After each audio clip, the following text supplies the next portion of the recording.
এটা আসলে কি আমরা তো জাতি বলতে খারাপ। আমরা দেখেন আপনার যে কোনো ঈদ আসুক বা রোজা আসুক অন্যান্য জায়গার মধ্যে দাম কমে থাকে। মশলা বাজার এখন তেমন কিছু না, মোটামুটি আগের দামের মধ্যে আছে, বরঞ্চ আগের থেকে প্রাইসটা একটু কম আছে। এখন এলাচি আগে ছিল 5,000 টাকার উপরে ছিল, এখন এলাচি 46, 48, 5,200 এরকমের মধ্যে আছে আর কি।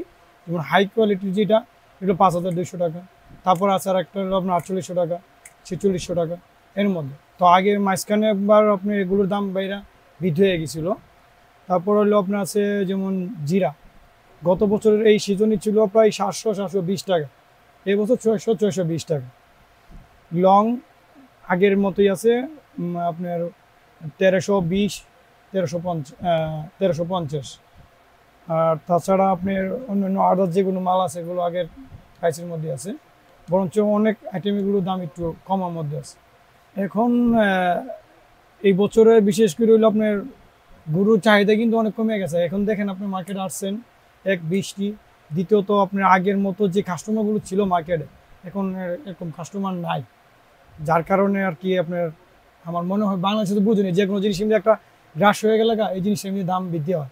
তো এবছর তেমন একটা ঘাস নেই, যার কারণে দামও বৃদ্ধি নেই। এর দিকে বলতে কি আজকে বাজারে রেট জানা ছিল শুধু বিশেষ করে আপনার কাঠবাদাম, কাজু বাদাম, কিশমিশ এগুলো দামটি অনেক হাই হয়ে গেছে যার কারণে এখন আগের মতো বাদামও নিচ্ছে না। যেমন আগে ঈদে আসলে দেখা গেছে কেউ 250 গ্রাম, কেউ 1 কেজি, কেউ হাফ কেজি এরকম বাদাম টাদাম নিত, কিন্তু এবছর কোনো আগ্রহী নেই। কারণ কি দেখেন আপনি গত বছর যে কাঠবাদাম আমরা বিক্রি করছি আপনার 1200 থেকে 1250 করে, না গত বছর ছিল আপনার 950, 1000, 1020, আর এই বছর আপনার 1220 থেকে 1250।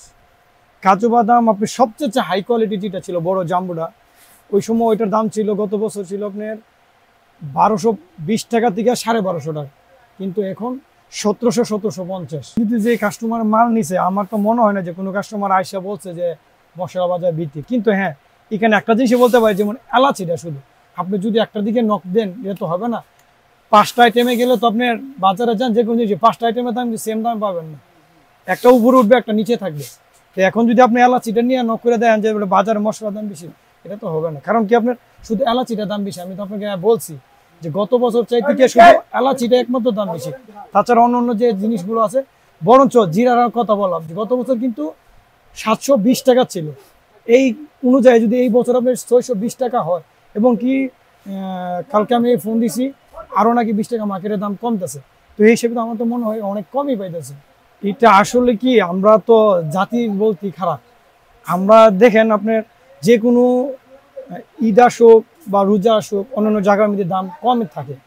আমাদের বাংলাদেশে দেখা গেছে কি দেখেন একটা তেলের যখন ক্রাইসিস পড়ে, যেমন মিডিয়ার কথা বলি, আপনি মিডিয়া থেকে আজকে নিউজ করেন যে আজকে বাজারে তেল সংকট আছে, তেলের দাম এত, আপনি 2 ঘন্টা সময় লাগবে না এই কারণ বাজারটা বলতে, এবং সাথে সাথে এটাকে একটা সংকট ফলন দেওয়া, এটা এক ধরনের ক্রাইসিস হয়ে যায়। যখন যে জিনিসটার উপর মানুষের আকর্ষণ বেশি থাকে এই দেশের মধ্যে এই জিনিসের দাম বাড়ে, এই নিয়ম।